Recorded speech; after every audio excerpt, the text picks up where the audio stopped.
y me empieza a mover todo acá. Por eso fui a quitar el teclado. Fernando, adelante. Sí, bueno, yo solamente quería eh,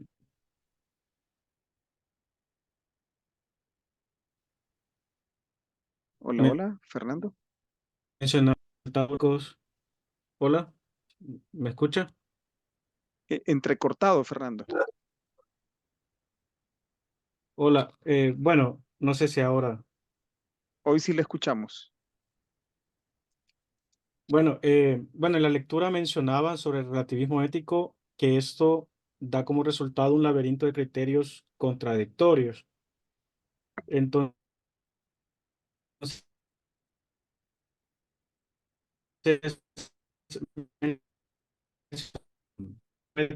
eh, adquiere códigos de relacionados sobre las empresas a la vida cotidiana.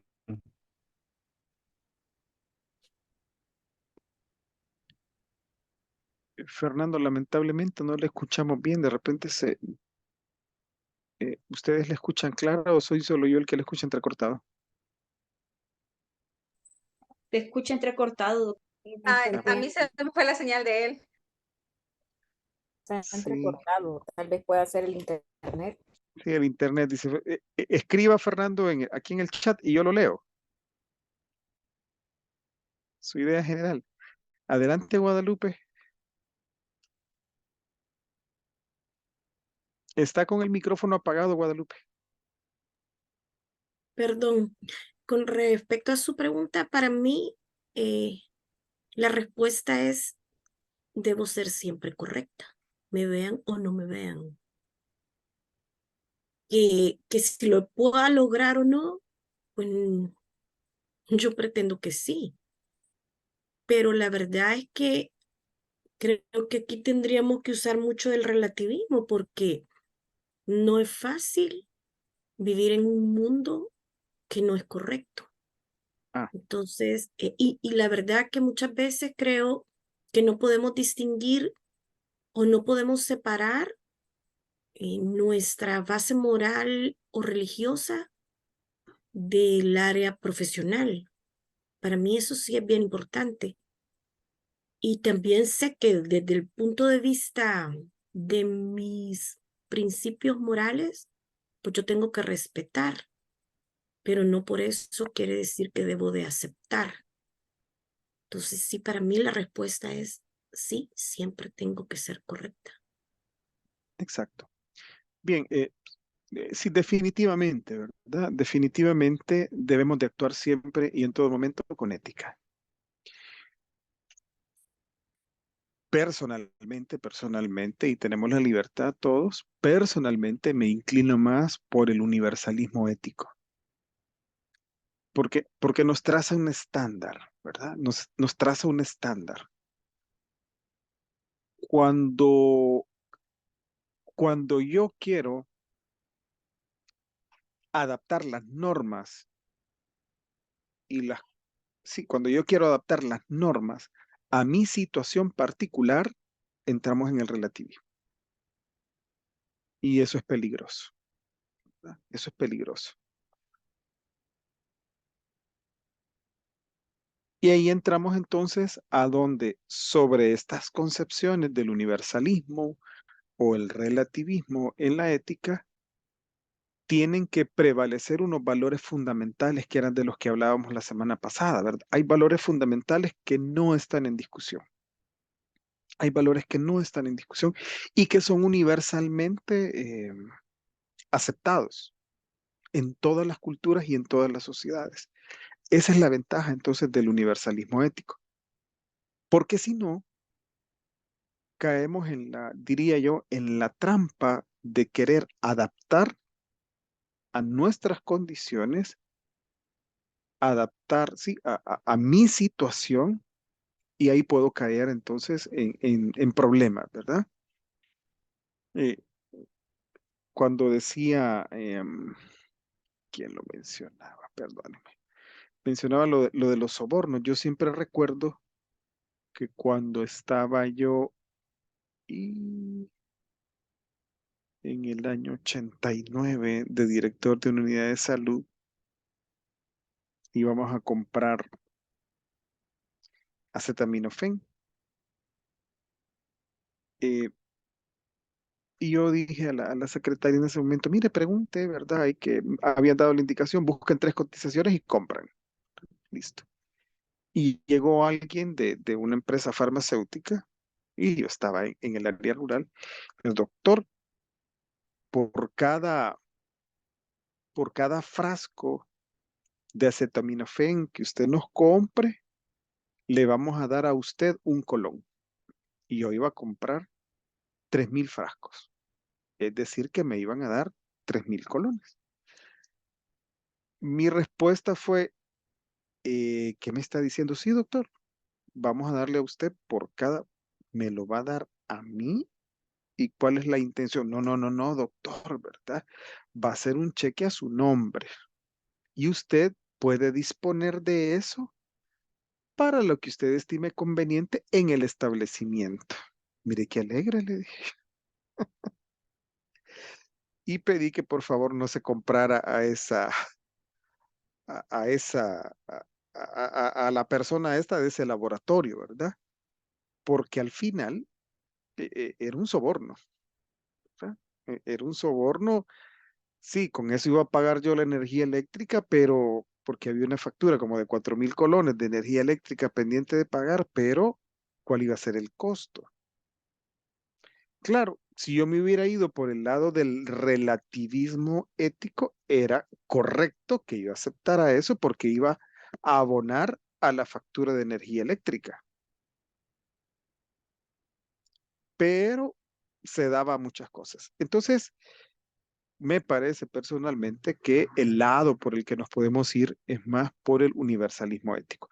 Hemos discutido entonces, llevamos ya bastante tiempo discutiendo estos conceptos del universalismo y el relativismo ético.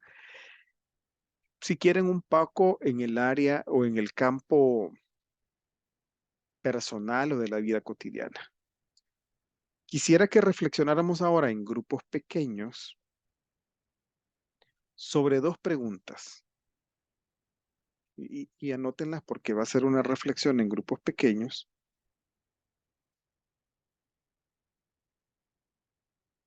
¿Cuáles son las implicaciones de trabajar con ética en nuestros lugares de trabajo? Y cuando digo cuáles son las implicaciones de trabajar con ética en nuestros lugares de trabajo es que nosotros trabajemos con ética, pero que también nuestros equipos de trabajo lo hagan también de forma ética. Entonces, las implicaciones del trabajo personal y en equipo de ética en nuestros lugares. Y la segunda pregunta sería,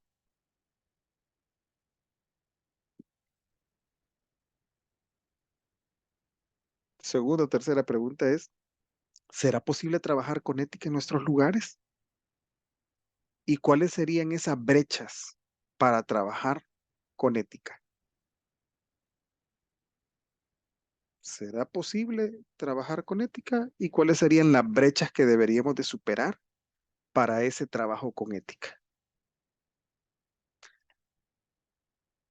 Tomando como base las lecturas la lectura que teníamos nosotros ahora, esa lectura que nos ha permitido esta reflexión y lo que hemos estado conversando acá, ¿verdad?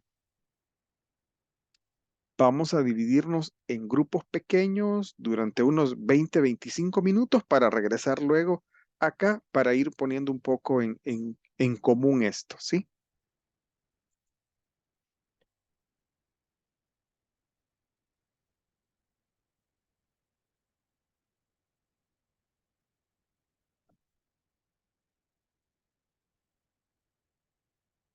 Ok. Acepten irse a cada una de las salas y yo voy a pasar por cada una de las salas.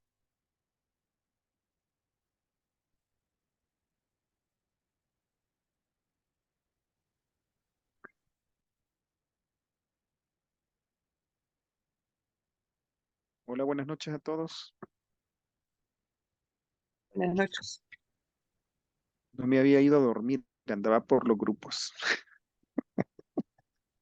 Al de nosotras no llegó, lo estuvimos esperando. Sí, así les dije, pero cuando vi que ya varios estaban por acá, no les dije, mejor ya cerremos con ustedes fue, ¿verdad, Kevin? Que les dije, cerremos ya las salas, porque ya varios están por allá. Por el bien mayor, Patricia.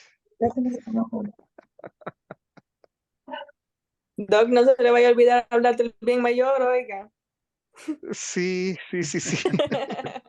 Vaya. Lo que pasa es que lo del bien mayor, lo voy a abordar así rapiditamente, lo del bien mayor suele caer a veces en el relativismo. Suele caer en el relativismo, porque entonces en las empresas, por ejemplo, y lo voy a decir así, ¿verdad? Es decir, yo he puesto un hospital o yo he puesto una farmacia, ¿no? Yo he puesto un hospital, yo tengo un hospital. Y he puesto un hospital, estoy hablando de tu personal, no estoy criticando a nadie.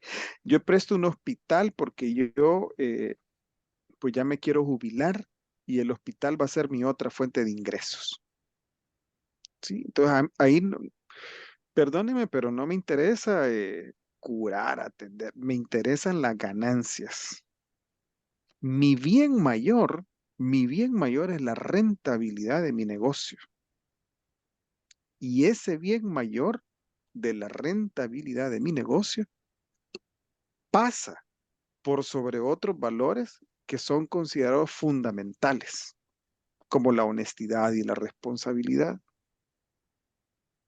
Entonces, ahí el bien mayor, cuando yo lo aplico de esa manera, lo estoy aplicando desde el relativismo y me suele complicar las cosas, ¿verdad? Entonces, esa parte es complicada. Esa parte es complicada porque me suelo decantar o me puedo decantar a este relativismo y tal y como la lectura lo decía, puede llevarme a prácticas no éticas.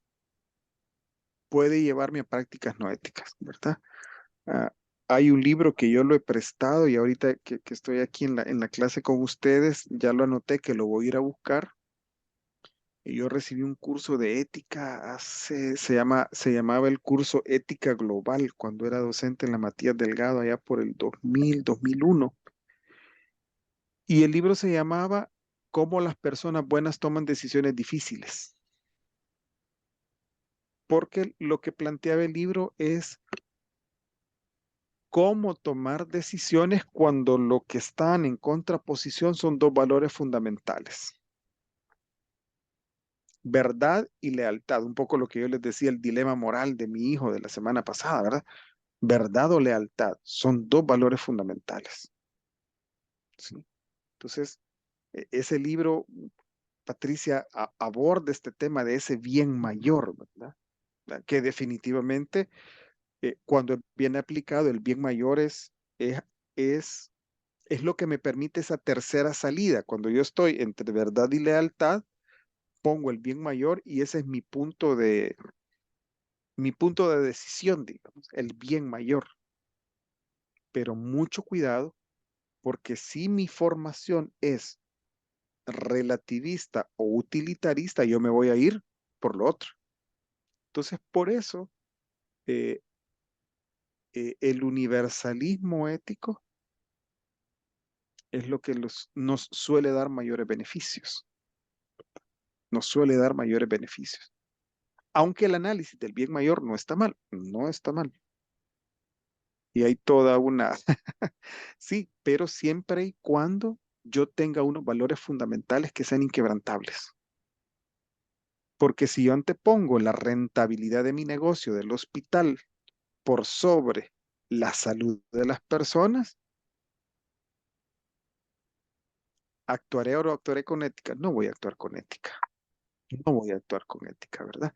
Bueno, eh, libremente, antes de responder las preguntas, a mí siempre me gusta comentar y que nos retroalimenten qué les pareció el ejercicio de reflexionar sobre la ética en el lugar de trabajo. Sofía, por su expresión tan espontánea. ¿Qué le pareció el ejercicio? Y después Patricia.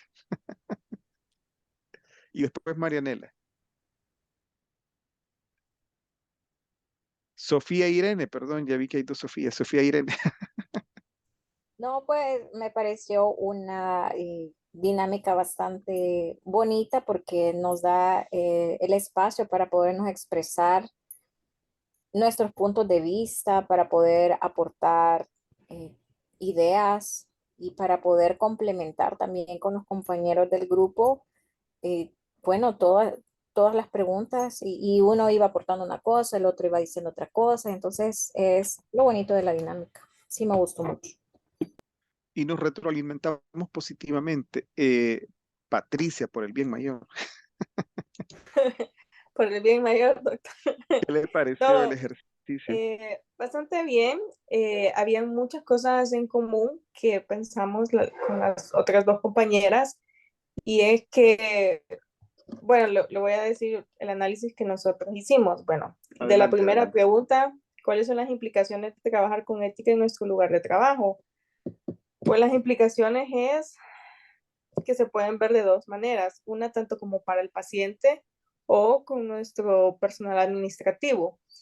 Yo considero que éticamente trabajamos con los pacientes en el sentido de que uno siempre trata de buscar el beneficio, el bienestar del paciente, ¿verdad? Dejando los tratamientos adecuados, los estudios de gabinete adecuados para la situación. Cuando no hay en el hospital algún estudio o algo, pues se refiere y uno busca la manera éticamente de sacar adelante a su paciente, ¿verdad? Pero no pasa lo mismo en el sentido administrativo porque eh, están muchos casos de los tan famosos mazapanes. Ah, Entonces es como, vea, es como, atiéndeme a este pacientito porque tal y tal cosa. Entonces, éticamente no es correcto, pues, porque a veces uno puede tener la emergencia llena, pero llega un mazapán y uno por X o Y razón le tiene que dar prioridad, ¿verdad? Y yo creo que todos hemos pasado por eso, que alguien jerárquicamente arriba nuestro nos manda la orden y pues uno, ¿qué puede decir o hacer, verdad? No, no hace lo que le dicen. Entonces, igual que en los puestos administrativos, pues, o en las residencias, muchas personas, el llamado también popularmente cuello. O sea, éticamente, quizás con los pacientes sí podemos actuar, pero administrativamente con nosotros muchas veces no actuamos así. Y es muy difícil actuar así porque obviamente quienes deberían de dar como el primer punto de actuar éticamente correcto son los que tienen mayor puesto jerárquico para que todos en ruedas y bajando la jerarquía, pues también trabajen así éticamente, ¿verdad? Pero es muy difícil yo no solo en puesto médico, pues, y en cualquier otra empresa que no sea de sistema de salud, pues se ven estos casos, pero igual, ese es el análisis que nosotros hicimos. gracias, Patricia. Marianela.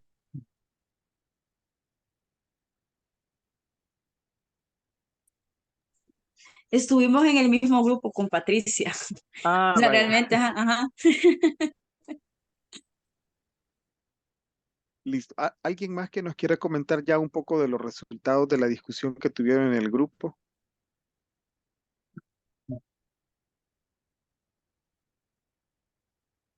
Salvador. Pues, como decía la doctora, muy enriquecedora realmente la discusión. Y llegamos al punto ese, doctor. De hecho, sacamos hasta la discusión sobre el trabajo que estamos haciendo nosotros en el grupo, que es sobre lo que mencionaba, sobre el maltrato del paciente hacia el profesional.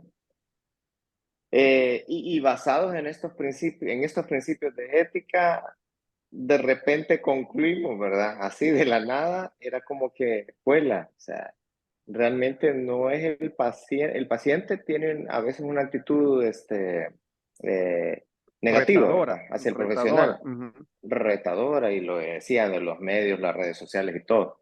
Pero cuestionábamos ahí el hecho de que, ¿qué hice yo para que eso se llegara a dar? O sea, actué realmente éticamente, y lo que decíamos muchas veces, el profesional a veces viene y por salir de algún problema, no le informa al paciente o por trabajar demasiado rápido, no le informa al paciente qué le puede pasar, qué efectos secundarios puede tener en algo, o si realmente le hice lo que le correspondía hacerle, o en fin, no, ni siquiera comunico, ¿verdad? Obviamente todo esto va a generar Malestar. estrés en el paciente, malestar y todo, y viene el ciclo de maltrato, ¿verdad? El paciente me grita porque le quedó doliendo la restauración o porque empezó a sangrar y yo no le dije, mire, si quiere, no vaya a hacer ejercicio, y se fue caminando de aquí hasta la casa, ¿verdad? Entonces, comienza desde la aplicación de esos principios éticos, comienza esa parte, ¿verdad? Entonces, que sí, es difícil, y mencionábamos la parte que la dificultad que hay al final, lo que decía la doctora anteriormente, era de que desde la cabeza vengan esos principios y se vayan generando a través de todo el ciclo de personal, ¿verdad? Pero decíamos, ¿cuál es la implicación o el limitante que tenemos? O sea, nos vamos a topar con un muro de que si la persona con el que estamos conformando equipo no tiene formación en valores, no tiene formación en principios éticos desde su casa. O sea, entonces, superar esos bloqueos es lo más complicado, siento yo, trabajar ya personalmente. Entonces, esa fue una de las conclusiones que sacamos en el grupo. Y como le digo, muy enriquecedora la discusión, bastante buena. Gracias, Salvador. Jennifer, ya le doy la palabra, solo quiero aprovechar esto último que Salvador decía de cómo contrarrestar, ¿verdad?, a las personas que no tienen formación en valores, porque como no tuve la oportunidad, y ya Marianela me decía, no vino a mi grupo. En todos los grupos con los que pude participar les decía un poco cómo contrarrestar, ¿verdad? Eso se da desde que trabajamos la planificación estratégica. Cuando trabajamos la planificación estratégica definimos unos valores. Y la institución, la organización, la empresa tiene que decir cómo va a vivir esos valores. Pero muchas empresas dan el paso siguiente, y es cómo cada uno de los miembros de la organización va a vivir esos valores.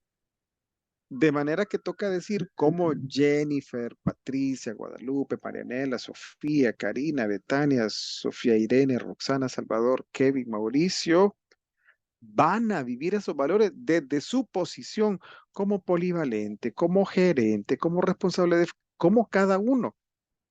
Cuando yo entonces hago una declaración personal de cómo voy a vivir esos valores, lo contrasto con la declaración de valor de la organización, y ahí aterrizo. Y ponía, perdonen, Janet, que yo le estoy poniendo de ejemplo por su caso. No se Porque preocupe. Janet decía, yo trabajé desde los 17 años, ¿verdad? Pero entonces para Janet es normal que las personas trabajen a los 15 años, y ella le va a dar trabajo a una niña de 15 años, pero el valor de la organización le dice que no. Ahí entonces es donde está en contraposición eso, y permite irnos alineando. Esto no lo es todo, porque hay que hacer todo un trabajo, ¿verdad? Y la administración por valores lleva todo ese trabajo de manera que pueda permear a todos los miembros de la organización. Y usted lo decía, Salvador, desde la cabeza principal hasta el último miembro de la organización. Todos tienen que trabajar con valores. Jennifer.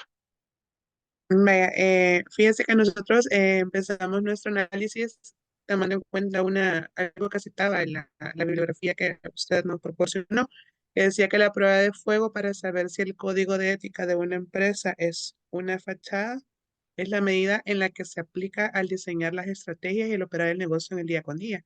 Entonces, nosotros viendo las cosas desde el punto de vista gerencial, porque como decía doctora Karina la semana pasada, aunque no todos actualmente están en puesto gerencial, esa oportunidad puede llegar, ¿verdad? Entonces lo vimos personalmente así, ¿verdad? Entonces, determinamos de que el trabajar con ética sí es posible, y de hecho extrapola la credibilidad de la labor personal a la labor institucional, ¿verdad? Con los códigos de ética ya establecidos.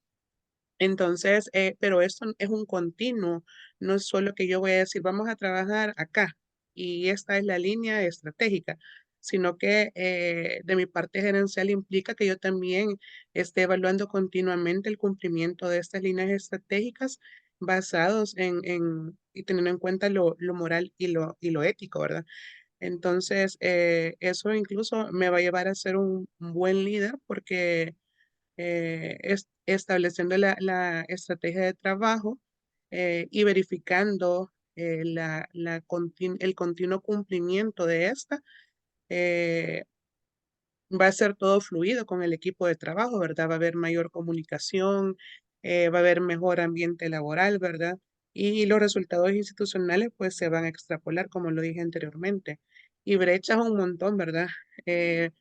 Hablábamos nosotros de los conflictos de intereses o intereses personales, incluso la brecha generacional o la brecha en puestos de trabajo de repente puede ser algo que dificulte, ¿verdad? Porque si yo veo las cosas desde mi puesto de trabajo, las voy a ver de una forma, si las veo desde otro puesto de trabajo, las voy a ver de otra forma. Y algo relacionado a lo que decía el doctor Salvador, perdón, de que es importante igual la capacitación, porque yo no sé si mi personal tiene capacitación en formación en valores, ¿verdad? Entonces, hasta en esos aspectos tengo que tener yo, eh, eh, meter mi cuchara para que de cierta forma las estrategias que yo implemento en el lugar en el que estoy haciendo mi trabajo gerencial tengan éxito. Gracias, Jennifer. Sí, ¿verdad? Por eso les decía, no es simplemente que yo diga, estos son los valores y así se tienen que vivir. Y usted, Jennifer, Guadalupe y Karina, hagan su plan de cómo no vivir. Sí, si yo no tengo la vivencia, entonces la organización debe de tener la responsabilidad y el compromiso de fomentar esa práctica de valores, ¿verdad? Y eso pasa, como usted lo dice, y la lectura lo mencionaba, por esa prueba de fuego. ¿Cómo son las estrategias de la organización? Guadalupe.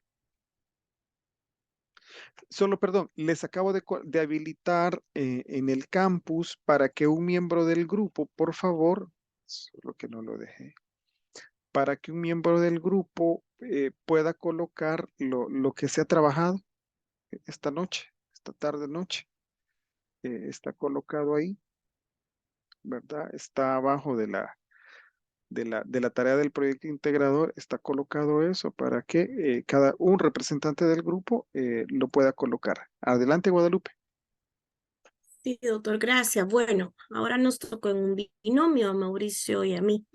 Y justamente hablábamos que realmente hablar de ética, valga la redundancia, no es tan difícil cuando no nos salimos de las normas, pero que también depende del que dirige, porque ser ético siempre y nos da mucha credibilidad, mucho respeto, pero también tenemos que tener el ejemplo. Y no solo se necesita el conocimiento académico, sino que, como decía Salvador, la formación en valores.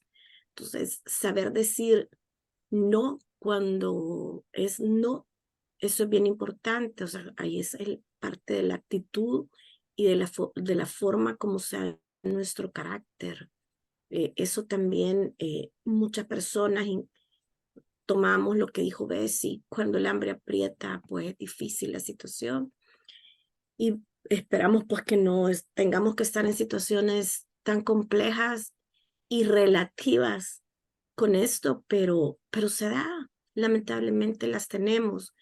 Nos gustó mucho el ejemplo que usted nos puso con respecto al proveedor, porque sí, nosotros tenemos que ver con respecto a contratos y la verdad es que si no nos salimos de las reglas, de las normas, de las leyes, pues no nos metemos en problemas. ¿Ya? Porque eso es lo que significa meterse en problemas. Y también el hecho de trabajar de forma correcta, pues eso no solo nos da credibilidad, sino que mejora el ambiente laboral, porque uno no anda pensando o haciendo o la otra gente queriendo salir con que le va a meter zancadilla a uno, sino no, la regla es la regla. No conoce la ley, pues enseñémosela, ahí está. Sabemos que existen y ningún individuo está sobre ninguna ley. Así que, pues nos pareció muy buena experiencia poder hablar de nuestras áreas de trabajo, pero con la convicción que sí podemos trabajar de forma correcta. Muchas gracias, Guadalupe. Karina, en 2 minutos.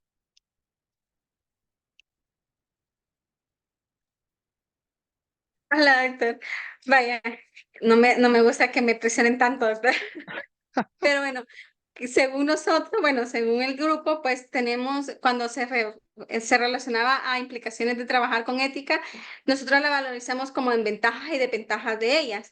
Entonces, mencionábamos de que que dependiendo hay principios de que uno considera o crea una conducta ética moral que ayudará a tener una responsabilidad social, ya que estas conductas pues pueden llevar se pueden llevar afuera de la empresa también. La doctora Betania ponía un ejemplo, por ejemplo, si en la institución nos dicen no tienen basura acá, sino que la tienen que ir a tirar exactamente a un basurero, afuera vamos a hacer lo mismo, porque automáticamente aprendemos eso y lo llevamos hacia afuera. Otra ventaja era que aumentaba el desempeño laboral, porque para muchos comparten el mismo criterio de ética. Entonces, como que aumentaba el desempeño laboral y ayudaba, por ejemplo, a ser un poquito más como comunicativos en la empresa, además de formar un ambiente transparente, porque todos, en muchos casos, todos tienen como el mismo criterio, por así mencionarlo. Y pues además de que fortalece a la empresa, por eso mismo, porque además de que hace crecer a su personal, pues la empresa se va a ver favorecida. Y la reducción de conflicto entre las personas, porque muchas de ellas consideran o creen que es casi que eso que se hace o se realiza es ético, pero también acordémonos que pueden haber los pros, ¿verdad? Las ventajas, que no todos están pensando lo mismo o existe el criterio de universalidad entre ellos. Y pues eso lleva a un poco de conflictos también. En la segunda era que si era posible trabajar con ética.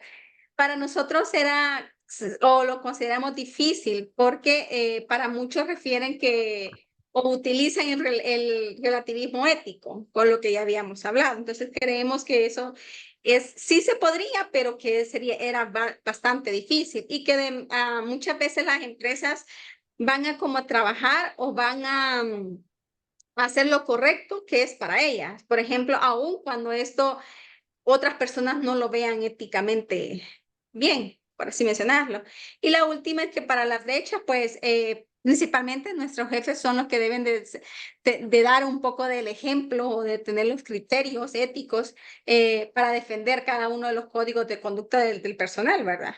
Y pues que deben establecer principios universales en ellos y compartir claramente para que todos lleven como el mismo criterio, que todos hagan como el mismo cumplimiento de ellos. Eso sería como nuestra opinión, doctor. Justo se pasó 10 segundos nada más. Ya está sin micrófono y no lo he apagado yo.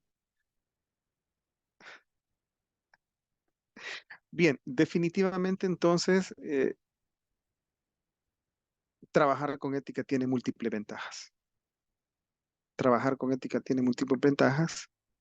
Es claro que es todo un reto trabajar con ética, es claro que es un reto trabajar con ética, porque no todos estamos en la sintonía de trabajar con ética, porque suele ocasionar algún disconfort en esta sociedad en la que estamos viviendo, en la que privan los antivalores. Sin embargo, sí es posible, sin embargo, podemos establecer, y aquí es donde volvemos, yo les decía a algunos de sus compañeros en los grupos, aquí es donde regresamos al tema de la semana anterior de la administración por valores. Nosotros entonces podemos aplicar, no digo que sea fácil, es todo un proceso, podemos aplicar la administración por valores. Podemos dar ese toque y ese giro a las organizaciones para que trabajen en función de los valores. Y tal y como Salvador lo planteaba, este trabajo de administración por valores va a traer un beneficio extra a la organización. Porque eso, y me gusta la reflexión que ellos hacían, porque eso que es, el paciente me maltrata, sí, Pero si yo estoy trabajando con la administración por valores, si yo estoy trabajando con ética, voy a hacer una revisión de cuál es mi estándar de trabajo y eso va a repercutir en el servicio que estoy brindando. De manera entonces que todos vamos a empezar a tener un rendimiento y una productividad que es lo que nuestras organizaciones quieren. Les agradezco mucho a todos. 7:33 ya. Un miembro del equipo, por favor, que suba el trabajo y les deseo que tengan una buena noche de sábado y un bonito domingo. Se cuidan y nos vemos el próximo sábado. Gracias. Gracias, doctor. Gracias.